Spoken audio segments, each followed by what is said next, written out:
So it's all for play for still. I think so. Do you want to bet against us?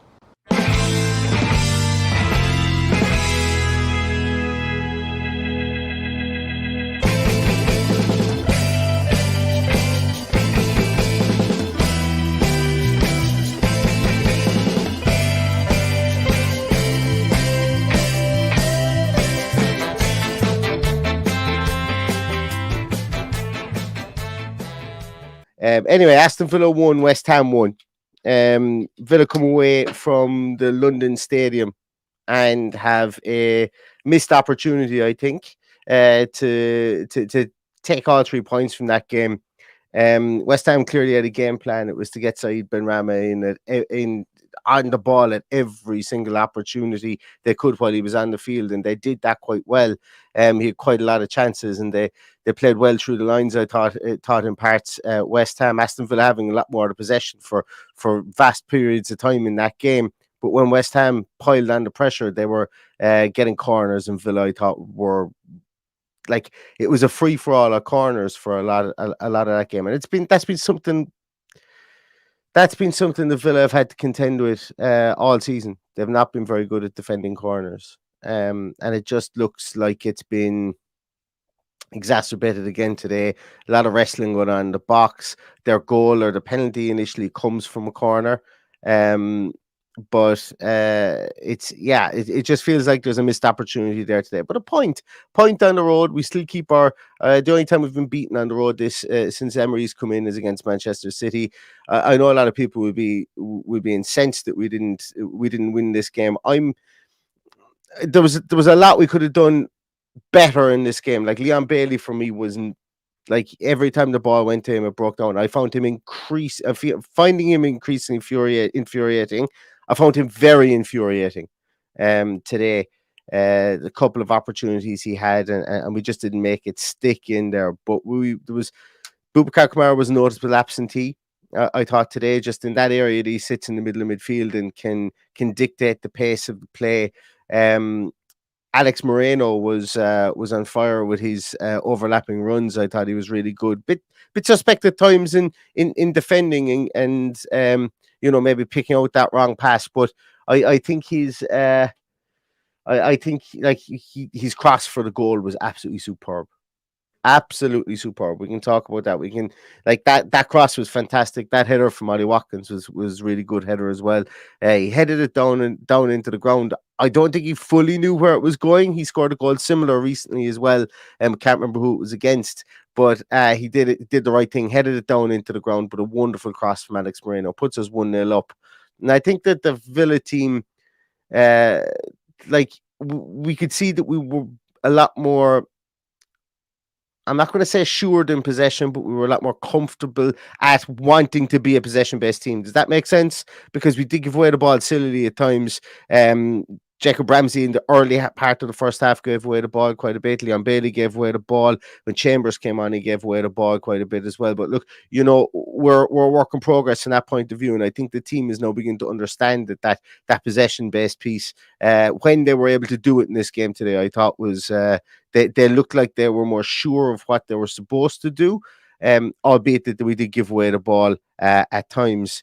I'm happy with the point, but I can still, once again, the phrase two things can be true at the same time is I'm happy with a point, but it does feel like a missed opportunity with some of the situations that we had. Because when we talk about the situation and the talking point of the game really is Leon Bailey gets a small bit handsy in the box and Paqueta dives. I think Paqueta doesn't get fouled. I think it's fair to say Paqueta doesn't get fouled, but he goes down. And there's hands on him, and the referee is very, very straight away points to the spot, and VAR don't overturn it. And that's fine. I said it's a soft penalty.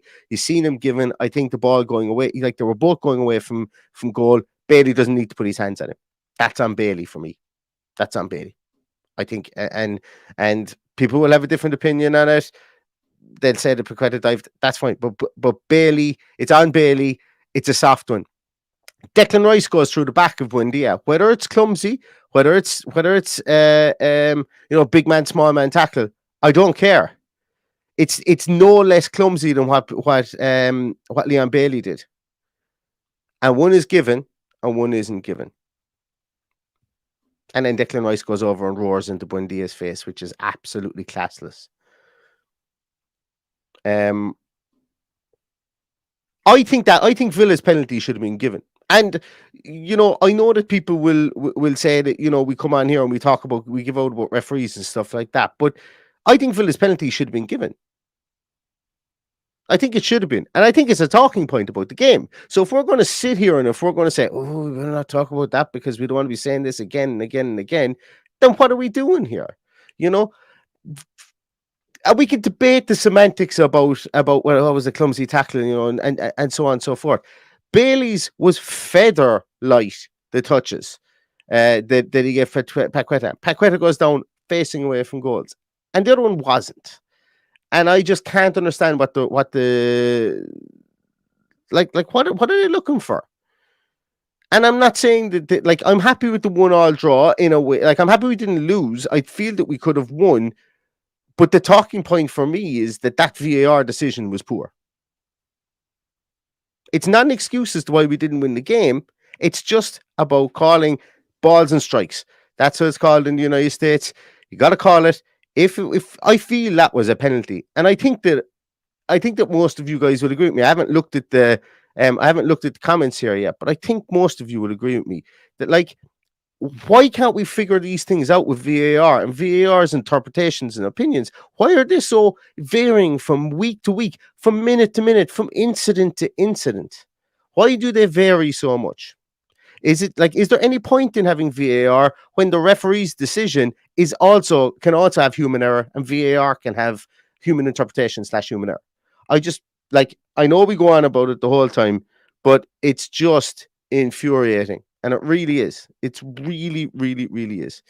But apart from that, we did ride our luck an awful lot of times with crosses into the box. We were Emi Martinez, I thought, played really well today.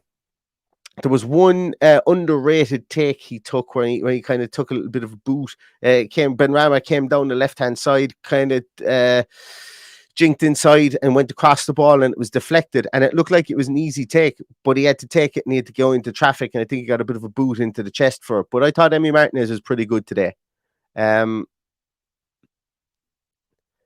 I thought Emi Martinez was pretty good today. I thought he was actually really good today. He made some good saves. He made a great save from Benrahma as well, tipped it over the bar for a corner. And I just thought he looked very assured. But we still don't look like we have any confidence in ourselves from corners. And I know there was a lot of pulling and dragging from both sides going on there. I know there was a lot of shenanigans at corners, but when we gave away the penalty from a corner, you'd think that the edict in there would come in, something would come into amongst the players and say, right, listen, look, we just need to be really, really resolute here. And I suppose the fact that we didn't have any other kind of massive mishaps from corners after that, I think is a positive. So maybe I'm being overly harsh there.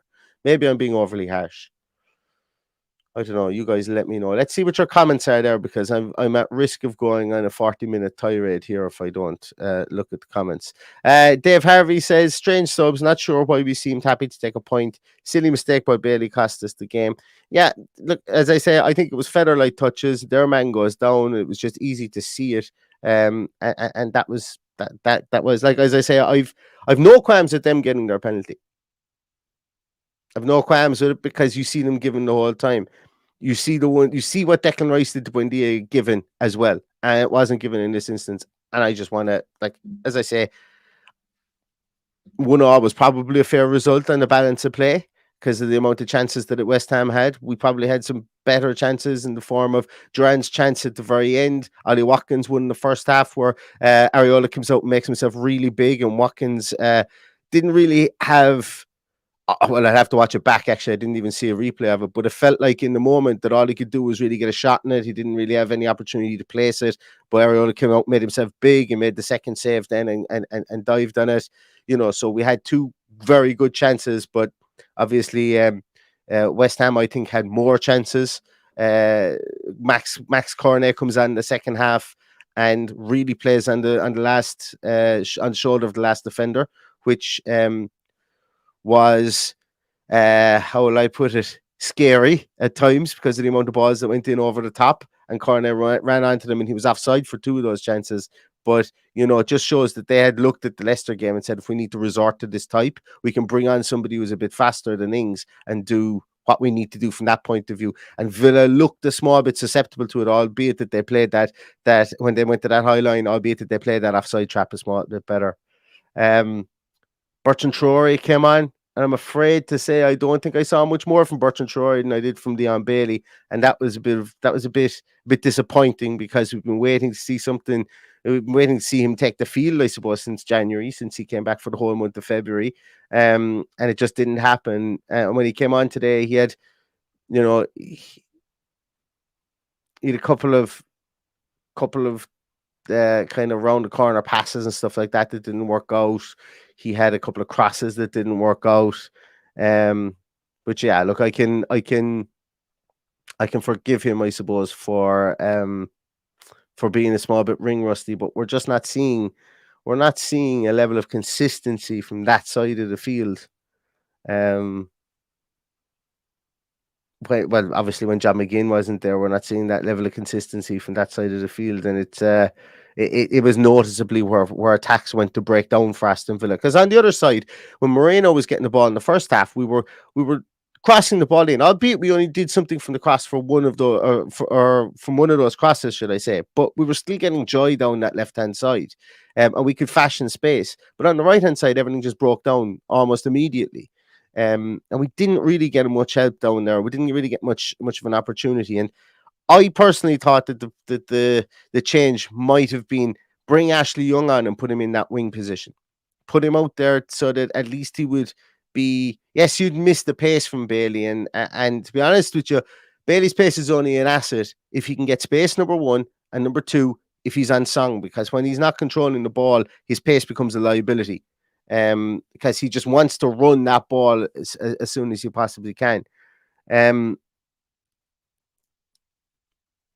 that's the frustrating part, I think, for me. That's the frustrating part, is that I think we played well. I think we played all right in good parts of that game today, but it's a missed opportunity.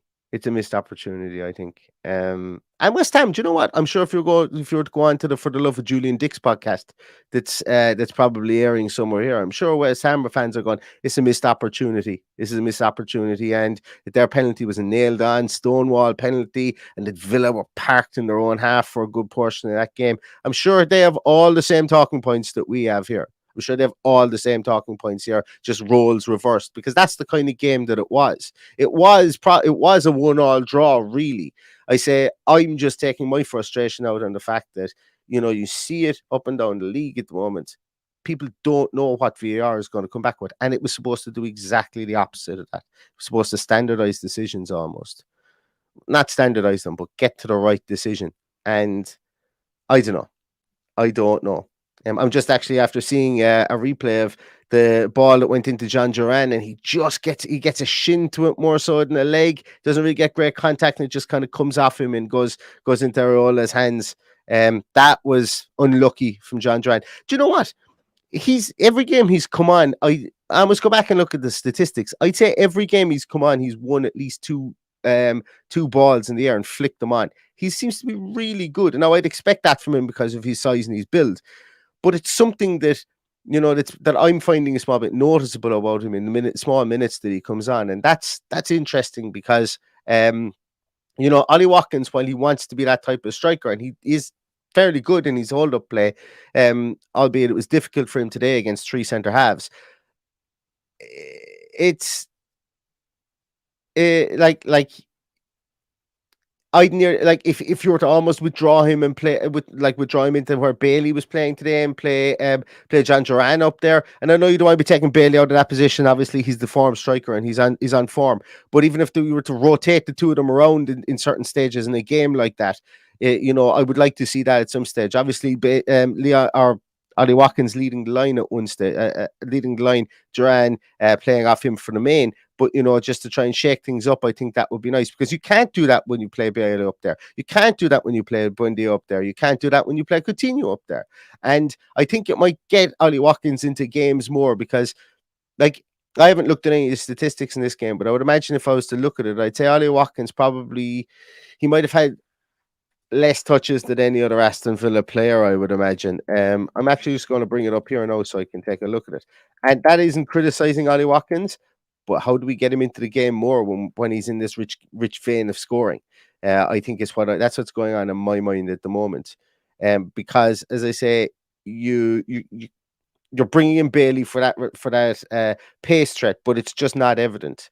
And he's losing the ball as well. He seems to be losing the ball anyway. As I say, I haven't looked at any of the statistics on him. So Watkins had 4 shots today. How many touches did he have throughout the whole game? So Watkins had 31 touches. He had more touches than I thought, and Bailey only had 28 touches in the game. So if I would have thought, I thought they had similar amount of touches, but I would have thought that Bailey had the 31 and Watkins had 28. But it's I think trying to find ways of getting Watkins into the game a small bit more would be beneficial for Villa, because look, as I say, we've got an informed striker, and I just think that would be beneficial to our play. Let's have a look at some of your comments there. I completely forgot to go back to them. Danny Harvey says the fact that we would have been 2 points off 7 if we won the game is infuriating. As I say, it's a missed opportunity for me. I think it is a missed opportunity.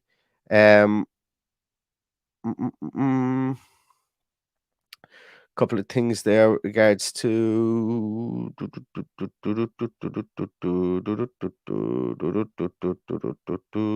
sorry, everyone tell me I had no audio, so I'm just scrolling past those if that's okay.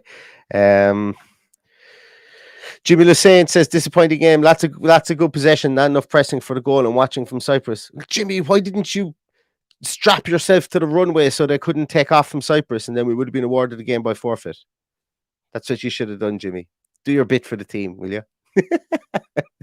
I hope the weather is nice out in Cyprus, because it's after lashing rain here in Ireland. So I hope the weather is nice out there.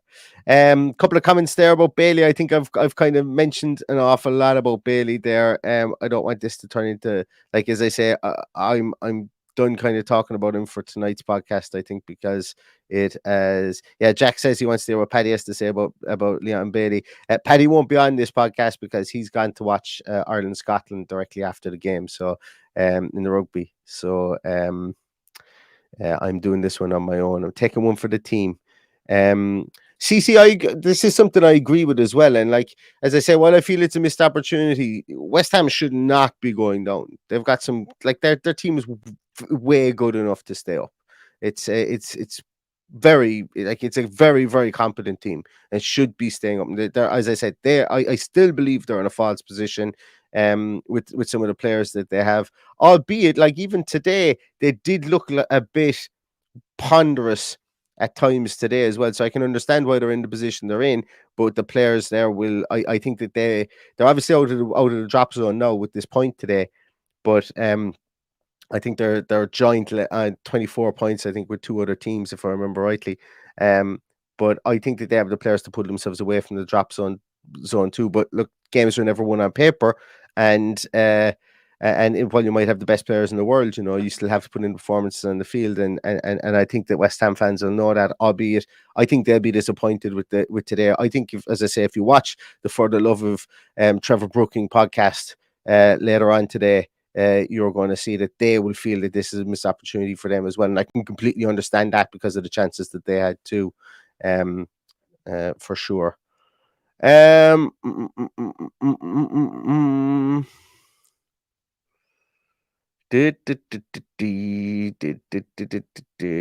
there, guys.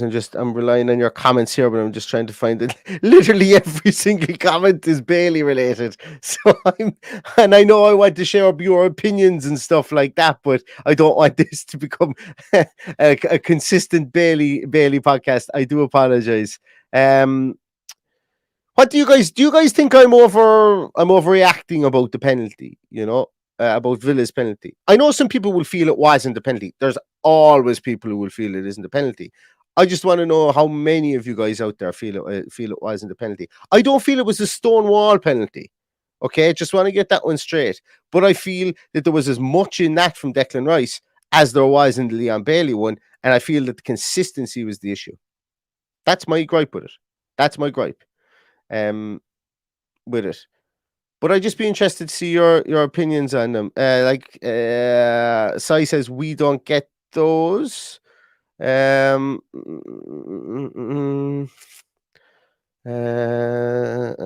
else are we? Mike Warmball says neither was penalties, but if you give the first, see, this is exactly it. This is my thing here. Is VAR looked at both of them and had no problem with the first, and I suppose maybe I'm being inconsistent with that because did they just back the referee's decision in both instances? Maybe I'm thinking about it incorrectly. Maybe the directive is maybe they've just decided the clear and obvious is exactly what they're going to ref to know. As in clear and obvious error by the referee. I don't know. I still don't know. But a couple of you guys agree with me. Luke Sever says that the ref seemed to give us nothing all game. Look, I as I say, it's Villa's was a pen. John says if ours was, theirs was.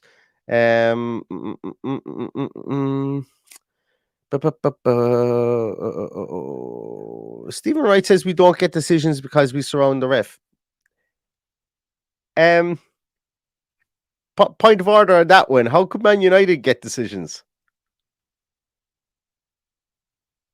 I understand what you're saying. I'm not sure. Like Paddy would have a completely different viewpoint than this. I know he will. So I feel 110% confident in saying that Paddy says we should be around the ref, and Unai Emery should be running in off the sideline, giving the ref bags of it. Because Paddy is a big believer that because the other teams do it, we should be doing it too.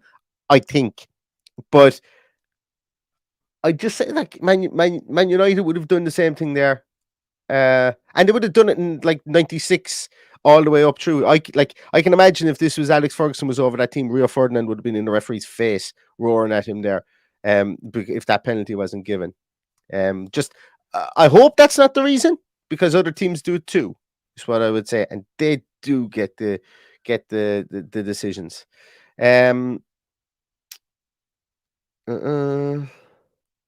Yeah, Rachel says the one that was given against us, it should have been given if it was the same. Yeah, I think so. I think I think that the consensus here of the 7 or 8 tweets that I've seen or messages I've seen there from you guys is that you guys feel like me. If theirs is given, our one should be given, and it's the consistency of VAR that we're looking for. But we don't see that, and we don't understand it. And I don't understand as a football fan, and I'm okay I'm fully happy to say that. And I understand people will think that neither of them should have been penalties. And I could agree with you on that as well, but one of them was given and one of them wasn't. And the justification for that, I think, is what I'm searching for more so than blaming a referee as such for us not winning. That's what I'm kind of looking for. Yeah.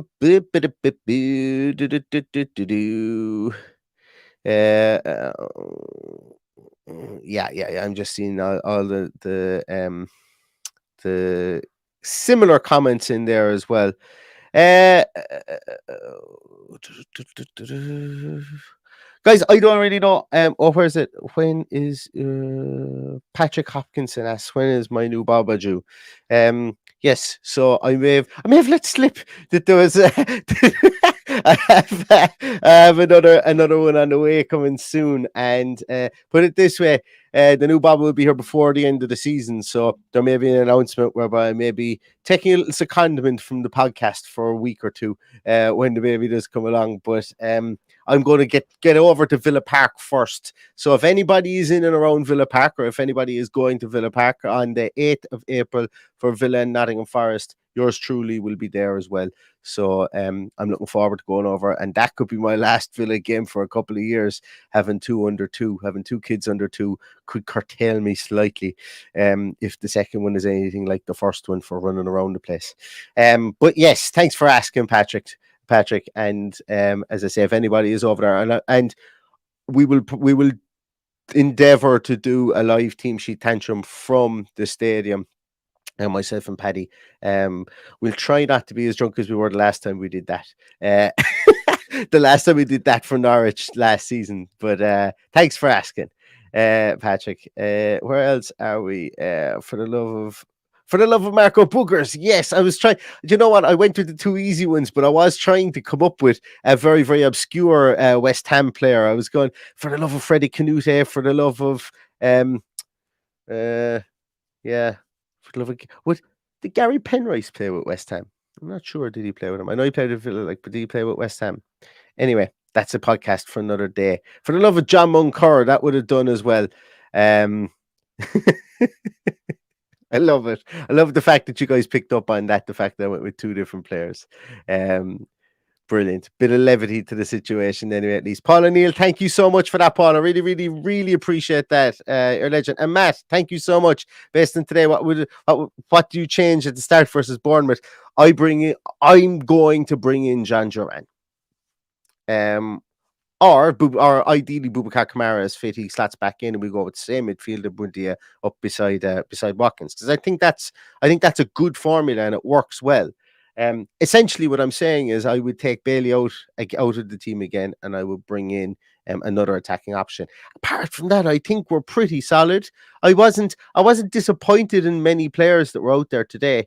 I thought everybody, like, it was a hard shift. It was a hard game to play in, and I completely expected it to be a tough game to play in.